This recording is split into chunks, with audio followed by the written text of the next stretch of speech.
We've, of course, come a long way from the world of analog to digital, and the transition was very gradual for some of us. For some of us, it was quite drastic, but it was imminent. And the way we communicate, the way we engage with the government, the way industry engages with society, the way people engage with each other, everything has been transformed in the last 2 decades. Let me paint a picture, especially for the young scholars and the students sitting here. Exactly 20 years ago, you were not born then, in May 2005, some very interesting developments happened, both in India and outside India.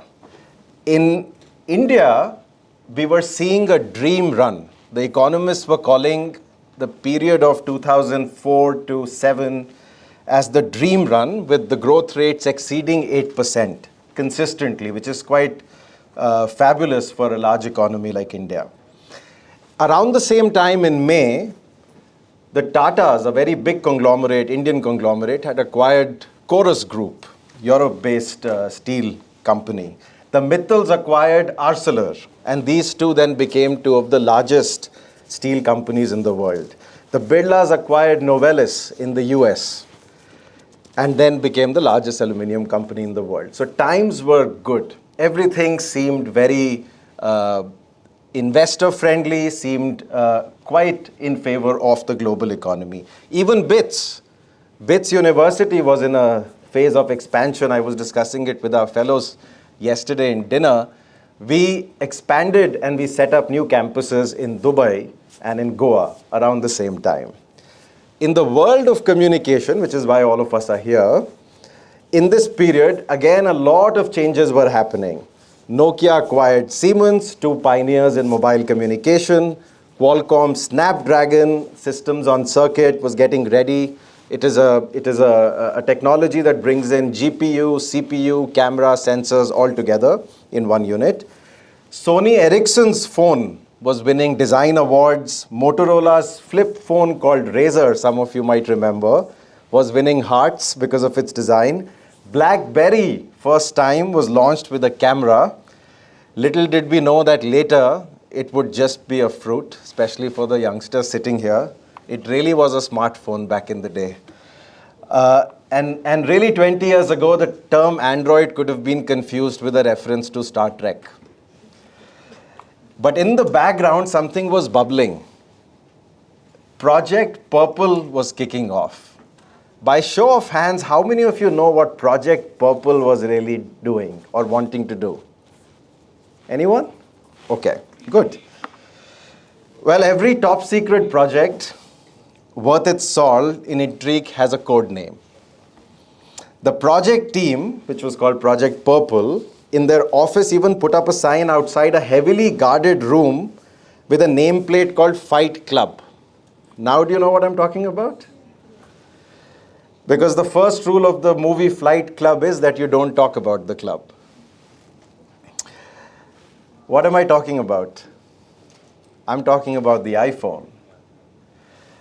iPhone was launched in 2008. This is not a way to promote Apple in any way.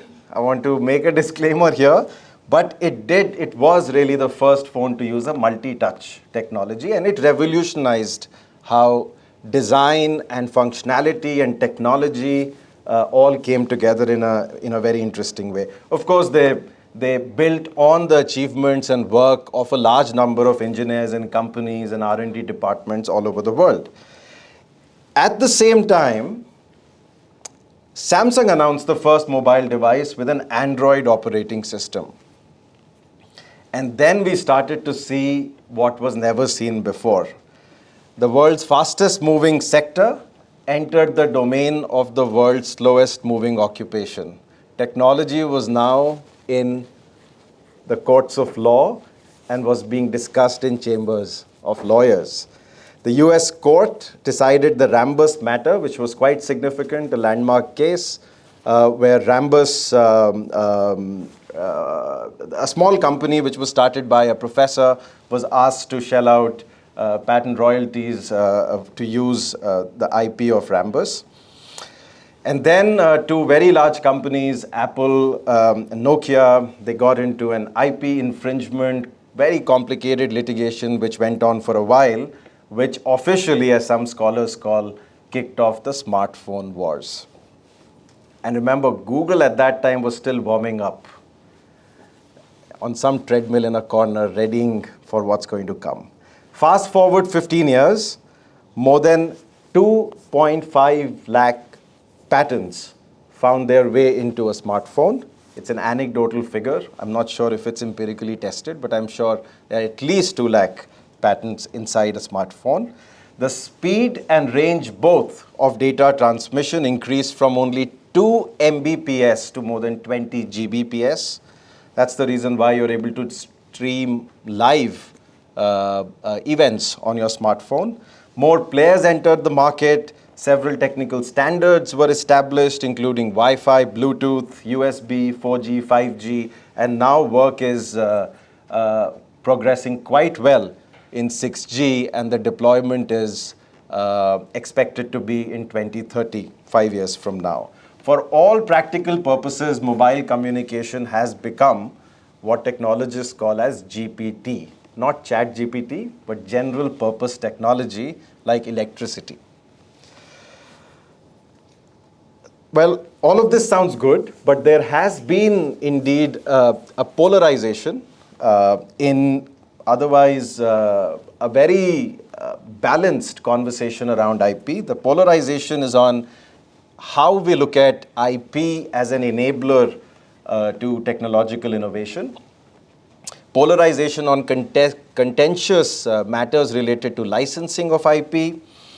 And despite an explosion of theoretical, empirical, doctrinal work, which is being done by some people who are present in this room today, there is still a lot of scope and a lot of unanswered question, which through this fellowship, we hope that we'll find answers to. The jurisprudence all over the world, including in India, has evolved quite a bit in the last 25 years since the Rambus matter came up. So the good news is that IP issues do have greater public visibility, both in India and outside India. The bad news is that some of it is still based on misguided skepticism. It is often said that patents restrict competition, and because they are a negative right, they confer a quote-unquote license to sue. This is fundamentally not true. Intellectual property is meant to encourage innovation. It is meant to promote new ideas and creativity in a structured manner, and for others to use that knowledge which comes in the public domain to further build bigger and better things. IP, in fact, structures competition in the market because we tend to forget that the race to get an IP right, a patent right, is a race which has a free entry for everyone. And this innovation race to obtain valuable IP, be it patents or other IP rights, benefits the entire ecosystem, from the startups to the universities to big industrial conglomerates to government bodies. And that's the key benefit of this system is the ability to get the latest and the most useful technology in very technical fashion to those who want to build on existing knowledge, what is referred to as prior art. Apart from excluding infringers, IP is also a very credible way to signal and certify competencies. Who's doing what, how, when, where, but not the why. Why is left to the social scientists. IP also, there's enough empirical evidence that IP attracts valuable funding and finance from investors, which help startups, which help small enterprises, and it's also a very useful bargaining chip for conversations between two IP owners. Having said that, there have been, of course, differences because of which matters related to intellectual property, patents in particular, have reached the court systems all over the world, including in India. And there have been differences on the basis of whether a certain technology deserves to get IP protection in the first place. Second, whether they are essential to a standard which is being used and embedded in a device.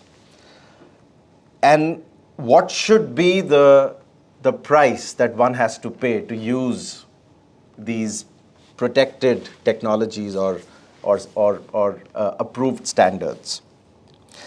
I'll give a very quick summary of, because we have 9 illustrious fellows with us who come from different backgrounds. We have some people who have a purely technical background, some people have a background in law, some people have a background in chemistry, some people have a background in other areas of social sciences. So give me a minute to tell you what the literature outside law says about technology, innovation, and intellectual property. In 2018, the Nobel Prize for Economics was given to an economist, Paul Romer. You might have heard of his name. And his work basically established that technology is a big driver for economic growth and long-term prosperity of societies, which can be measured through different ways. So that's established. An innovation, be it incremental or one-off radical innovation, which is disruptive, depends on how information is expressed and how it is disseminated in the society and in the industry. Now, the ability to do this dissemination of knowledge, useful knowledge, is shaped by institutions, by rules, by laws, by norms, which are crucial to the functioning of markets. This is an insight which was shared by another economist, Douglas North, and he received a Nobel Prize in 1990 for that. To function properly, all of us would agree that markets need to have credible, enforceable commitments. That also includes the rupee notes that we use in India or any other currency around the world. It says, I promise to pay the bearer the sum of X rupees. That's a promise. So these need to be credible, enforceable commitments. And then came in a management specialist, and I'm sure you've heard of his name, Michael Porter. Michael Porter brought in his insights by saying that innovation and competition will thrive in markets and institutions that function with less disruption. Now, IP system in general tends to offer incentives to innovate when costs of developing new products and processes are quite high, while the costs of imitation and free riding for that particular product or process are low. That's again is an insight given by another economist, Oliver Williamson, who's another Nobel laureate. Countries got wealthy and prosperous based on how rights were being enforced and on the basis of a system of structured, balanced innovation, which led to more productivity and more wealth and gains for the society as a whole. How do we know this? There's a very interesting anecdote that a professor from Stanford shared with us. His name is Stephen Haber. And he said that there are no wealthy countries, and it made a lot of us think, there are no wealthy countries with weak IP rights, and there are no poor countries in the world with strong IP system. I'll repeat that. Steve said, there are no wealthy countries with weak IP rights, and there are no poor countries in the world with strong IP system. Let that sink in. Now, let's talk a little bit about India. I like to refer to to WIPO's Global Innovation Index report, which comes out every year, and it reveals quite a bit. India climbed from rank 81 globally to rank 39 just last year, which is a meteoric rise by all standards. And WIPO is a World Intellectual Property Organization for the students who are wondering what this word means. It's a UN body which is specifically working towards building a robust, balanced IP system. And within the income group that India is placed, India has an absolute advantage, according to this report, in online government services and digital economy, which is enabled by mobile communication. India's rank in knowledge and technology output, which is measured by multiple variables. One of them is patents, second is citation of scientific literature and articles, third is high-tech manufacturing, fourth is spending on software. All of this comes together to give us a measure of knowledge and technology output.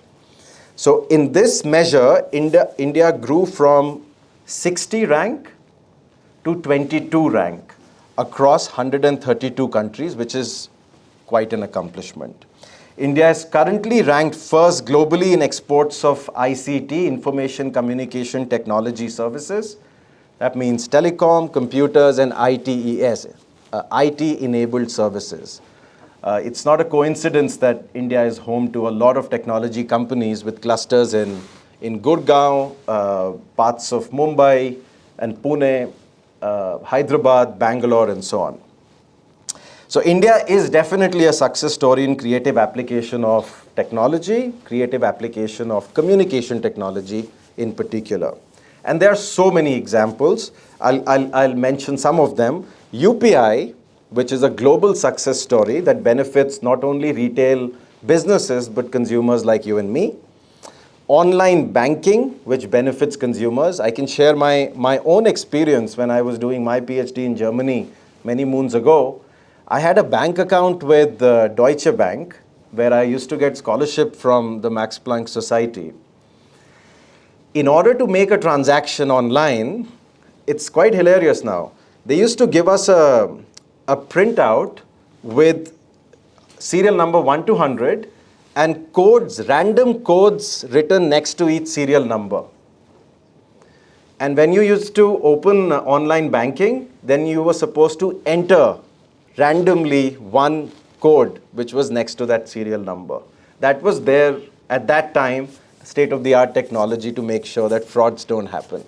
Then this changed into this small calculator-like device which people used to carry with them, like a keychain, and its only purpose was to give random numbers, which now you would use in the form of a Google Authenticator on your phones.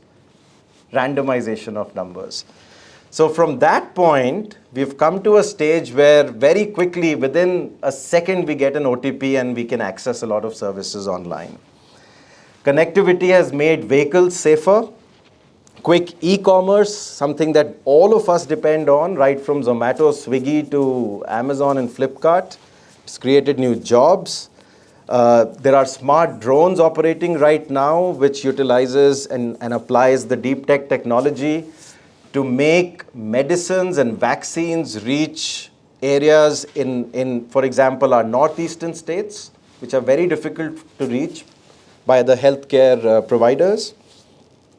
Then there is creation and consumption of digital content on social media, which all of us absolutely love, and some of us thrive on. That's the dopamine kick we all look forward to every day. And of course, there is a lot of use in academia and in education in the form of open online courses and the ability to connect with people beyond borders. The folks sitting on Zoom for this meeting is an example of that.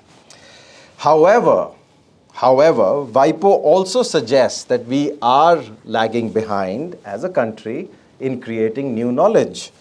India has a shortage of skilled R&D personnel. And that's quite telling for a country that has a large population base and a predominantly young population.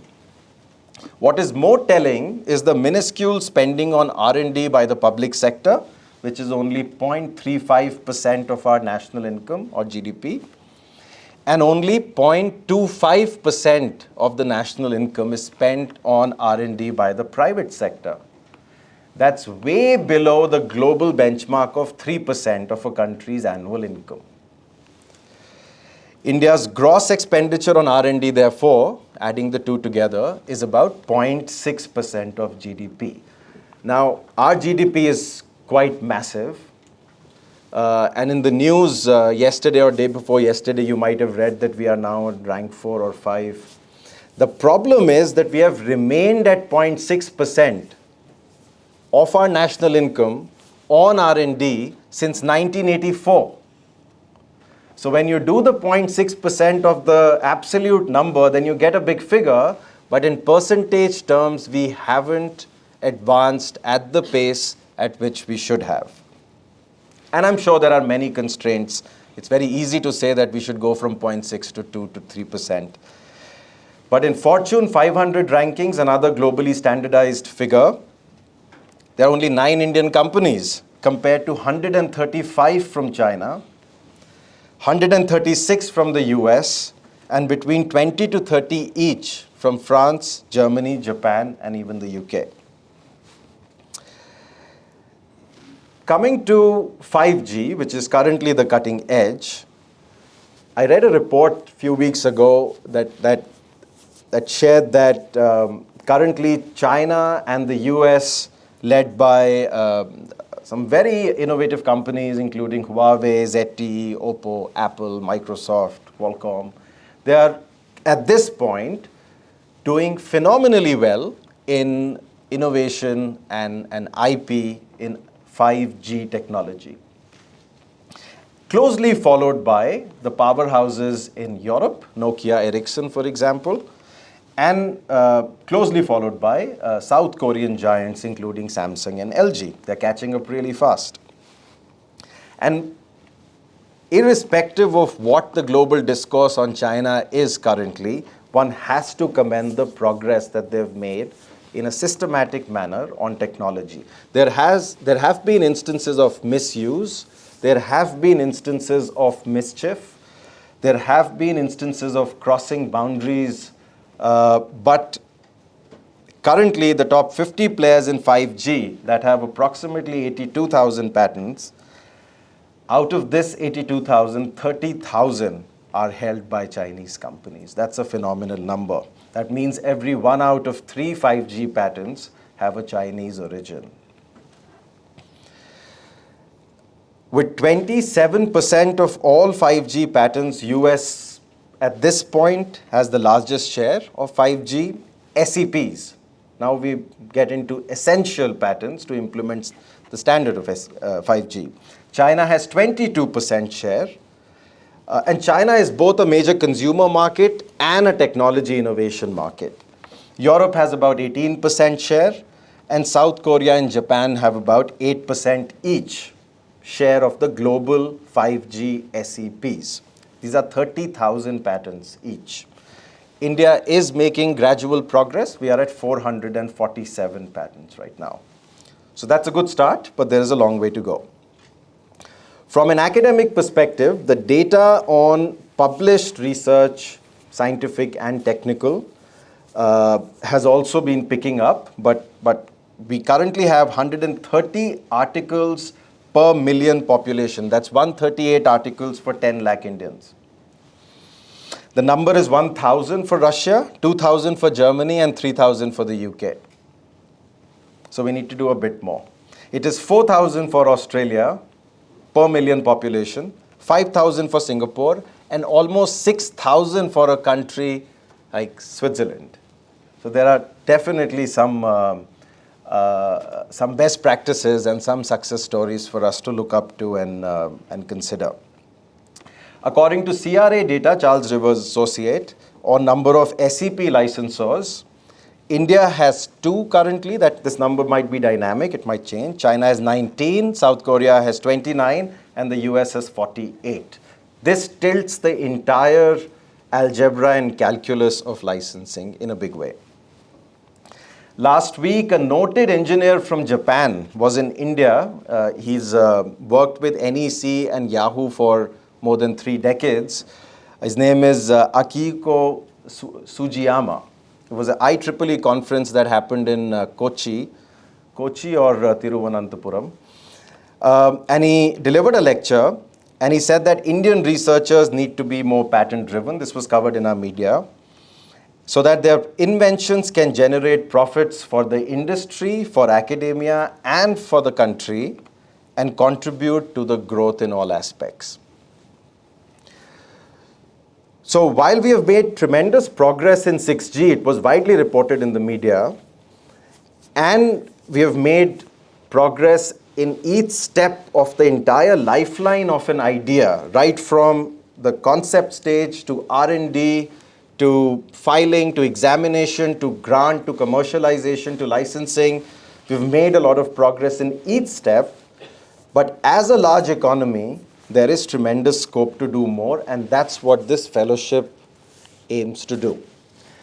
The purpose of the fellowship is to help and enable people from different domains, including a government department, including academia, industry, legal practice, and many more, to help them pick an idea, pick a topic, and be able to do robust research over a period of 9 months. And BITS Law School, through this new center, will be facilitating their journey and will be helping them in their academic pursuits.